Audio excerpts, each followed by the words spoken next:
Hello students, welcome back. In last two videos, we discussed about the methods of vermiculture.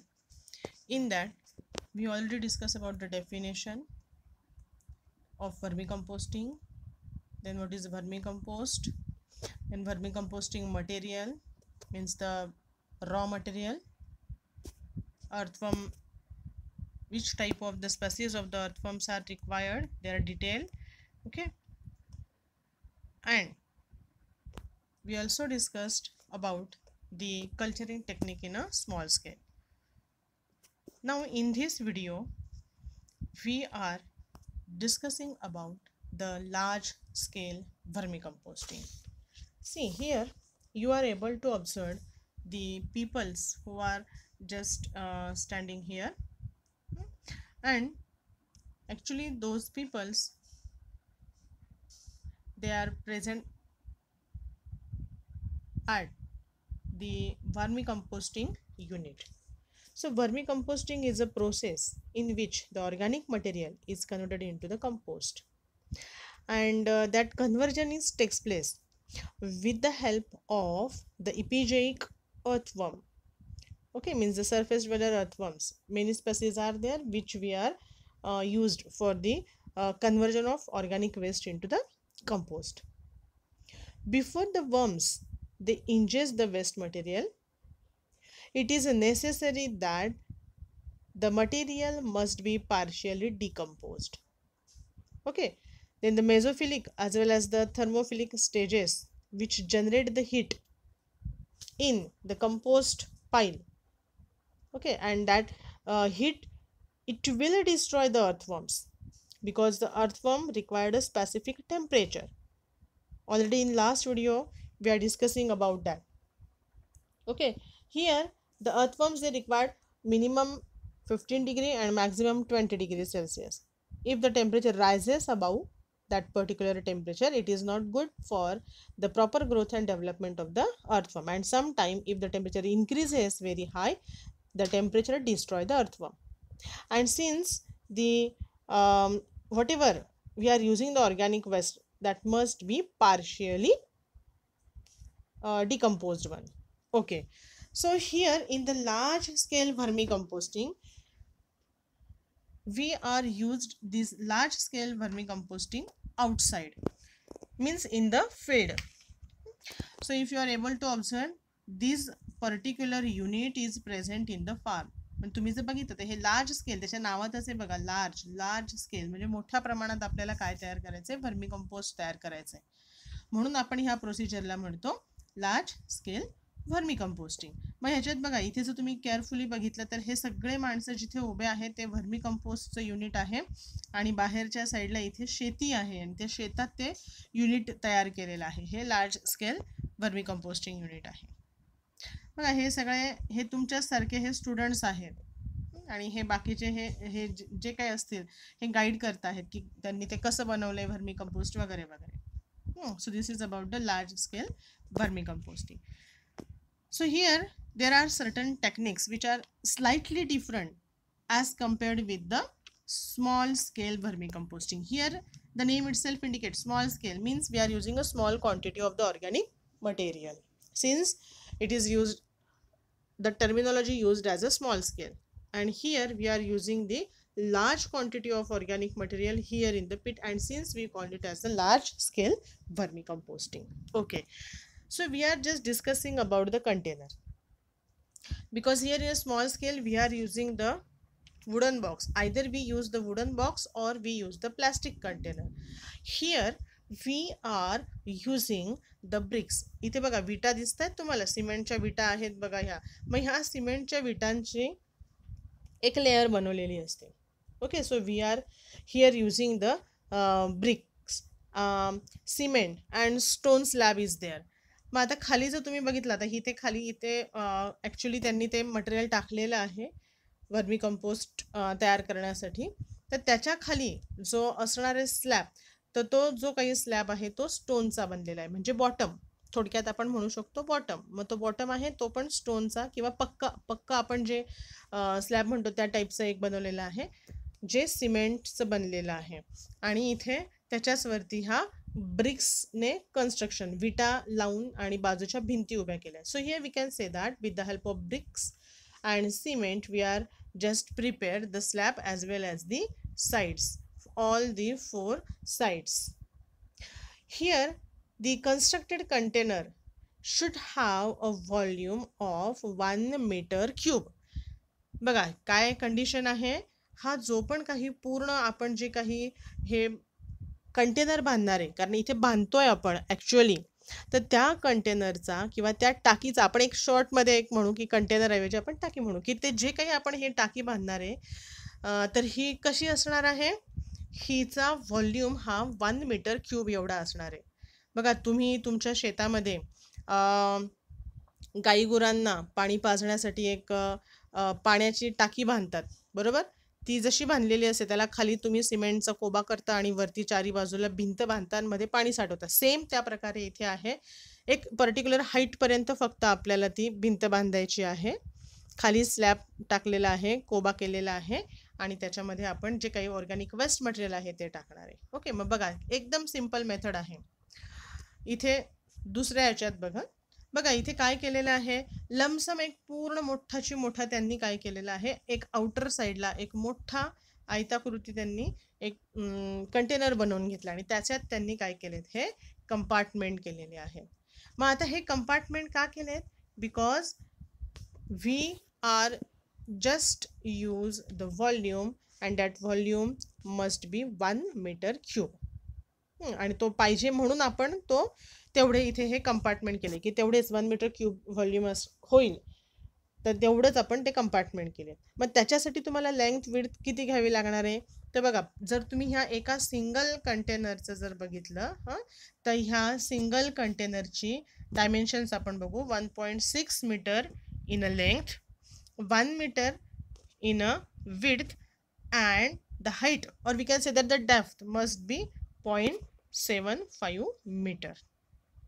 Okay, and in this particular area which is of 1 meter cube, मग हा जो काही area असणार आहे हा 1 metre cube आहे आणि ह्याच्यामध्ये नियर अबाउट 6 ते 7 हजार वर्म्स एका वेळेला आपण रिलीज करू शकतो. Okay, so here this much of volume possesses 6 to 7,000 worms and the height of the waste pile should not be more than 0.6 meter. कारण आपली जी काही ह्या ब्रिक्सने बांधलेली जी हाईट आहे बघा, ही जी हाईट आहे ती जी हाईट आहे ही 0.75 मीटर आहे. मग त्याच्या खाली 0.6 पर्यंत जर तुम्ही केअरफुली ऑब्झर्व केलं तर इथे बघा, इथे तुम्हाला काय दिसतंय, एक प्लॅस्टिकचं कंटेनर. इथे बघा प्लॅस्टिकचं शीट दिसतंय एक, म्हणजे हे सिमेंटचं हे आहे आणि बघा इथे केअरफुली बघा हे सिमेंटची भिंत आहे आणि त्याच्या आतमध्ये हे प्लॅस्टिकचं कागद आहे. इथे पण दिसतोय, इथे दिसतो आहे, प्रत्येक कंटेनरमध्ये बघा इथे प्लॅस्टिकचं कागद ठेवलेलं आहे. ओके, मग त्याची जर हाईट तुम्ही कम्पेअर केली तर ही जी काही हाईट आहे ही हाईट आहे 0.75 मीटर. ओके, मग आपल्याला काय करायचं आहे, जे पण काही कॉम्पोस्ट बनवायला टाकणार आहे आपण, तर ते मात्र त्या हाईटला खालीच पाहिजे. म्हणजे ही हाईट, हा टॉप आहे, ह्याच्यापेक्षा कमी हाईट आपल्याला ते मटेरियल त्याच्यामध्ये डंप करायचं आहे. Okay, so the organic waste, height of that organic waste is 0.6 meter. बघा दोघांमध्ये फरक आहे, 0.75 मीटरपेक्षा कमी हाईटला आपल्याला 0.65 मीटरला आपल्याला ते करायचं आहे.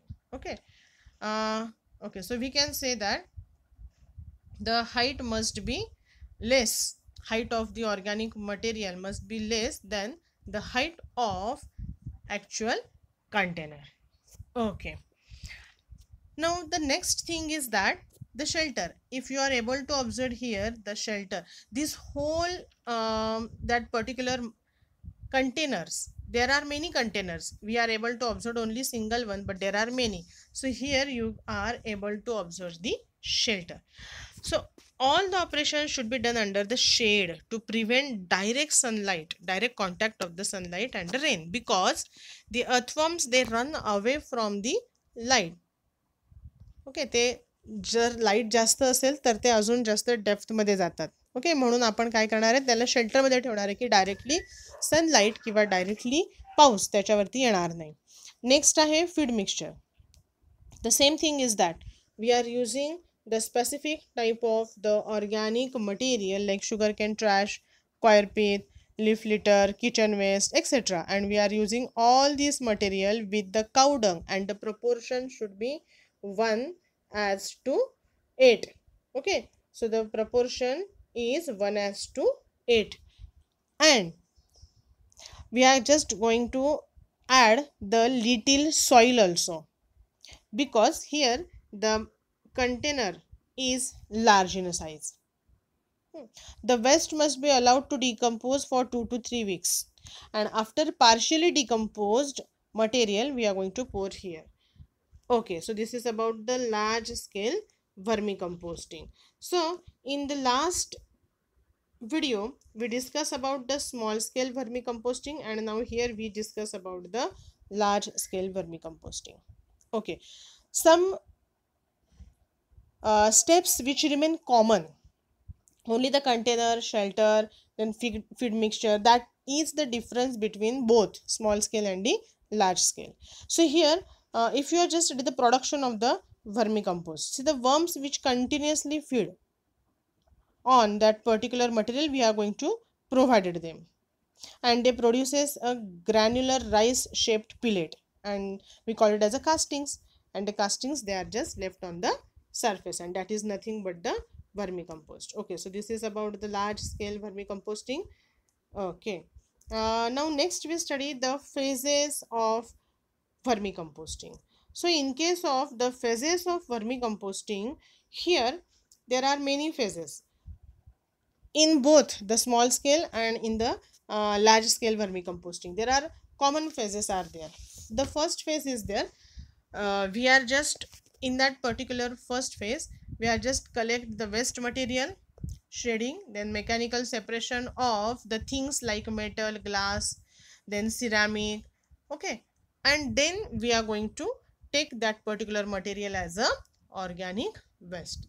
The second phase is that pre-digestion of the organic waste for 24 or 20 to 25 days by heaping the material along with the dung slurry.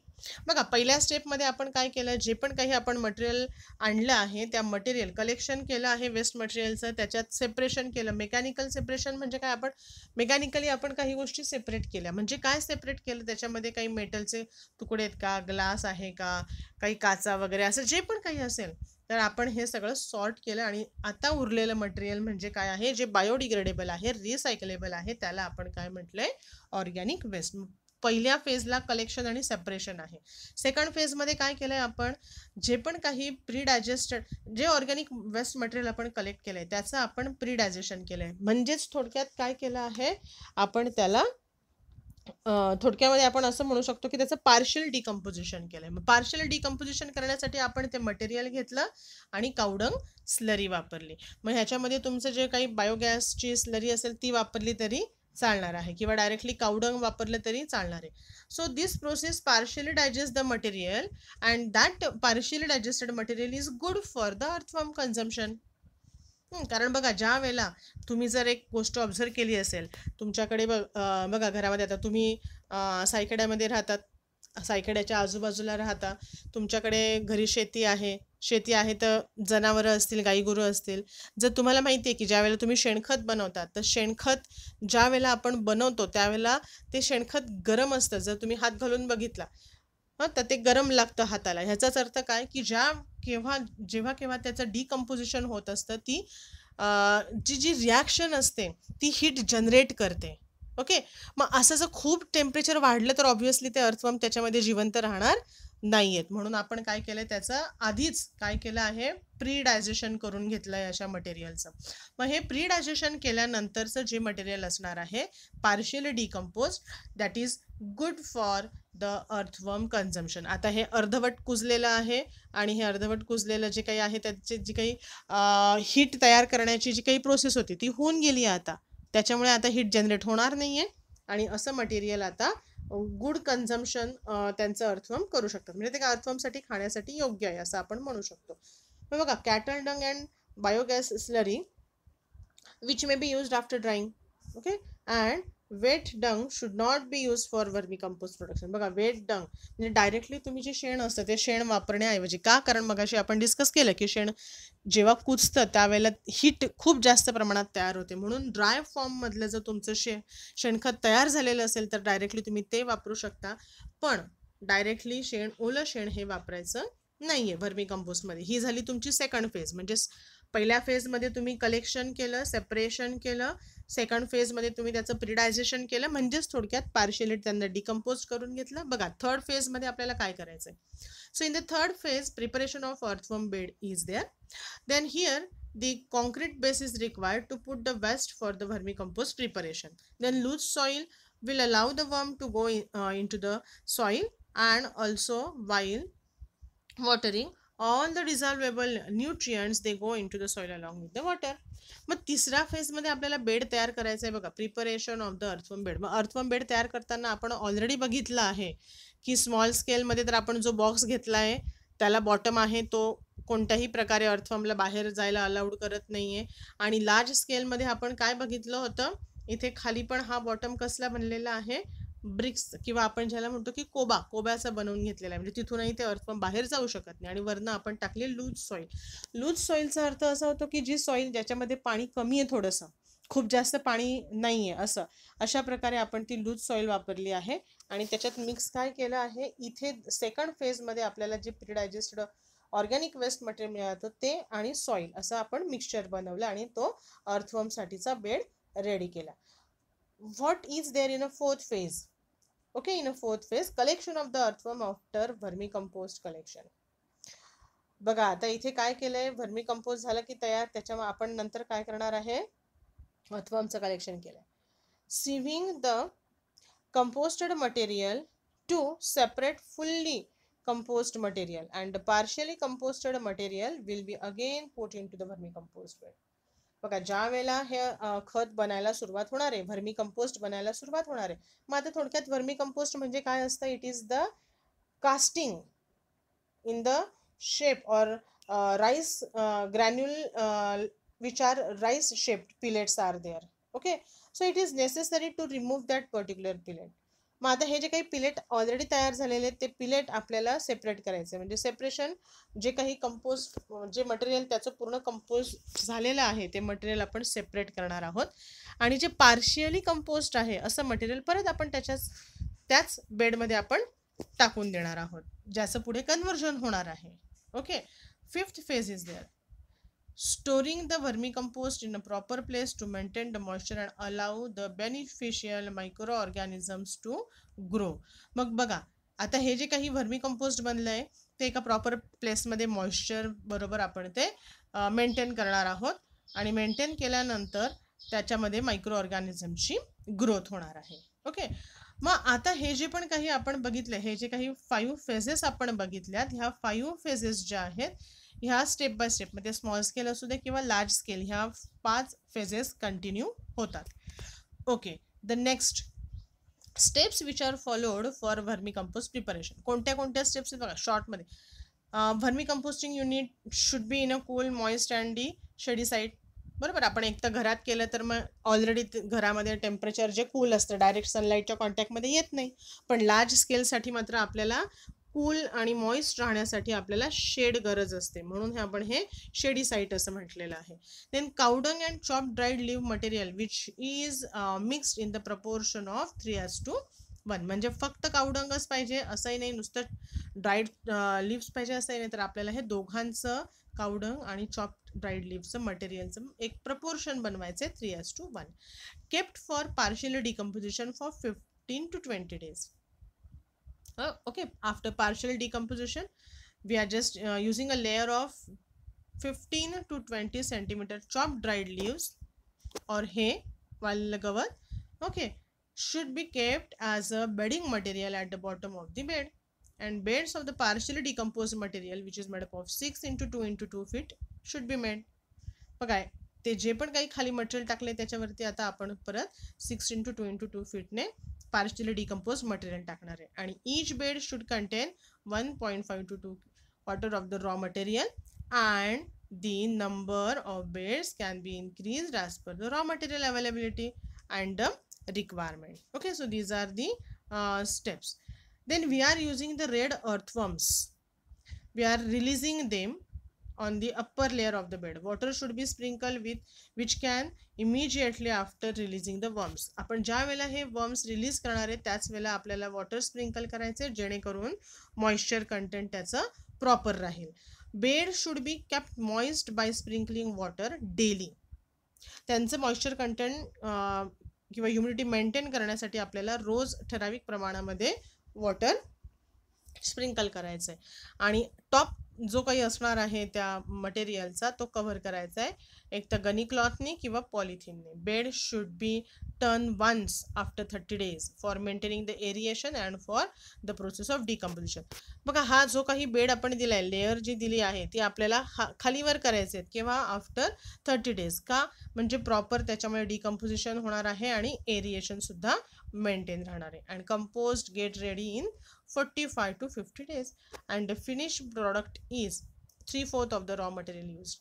जर तुम्ही बघा 20 किलो जर वापरलं असेल रॉ मटेरियल तर कमीत कमी तुमचं 3/4 म्हणजेच 15 किलो तुम्हाला ते व्हर्मी कंपोस्ट तुमच्या हातात रेडी अवेलेबल मिळणार आहे. Okay, so this is about the some phases, okay, and the steps which must be followed in the vermicompost preparation. Okay, so in this video we are discussing about the large scale vermicomposting, then which are the steps included in both small scale and the large scale vermicomposting. Okay, so this is about the short the diagram which is just related with the certain vermicomposting unit. Okay, so we will just discuss it in the next video. Okay, thank you.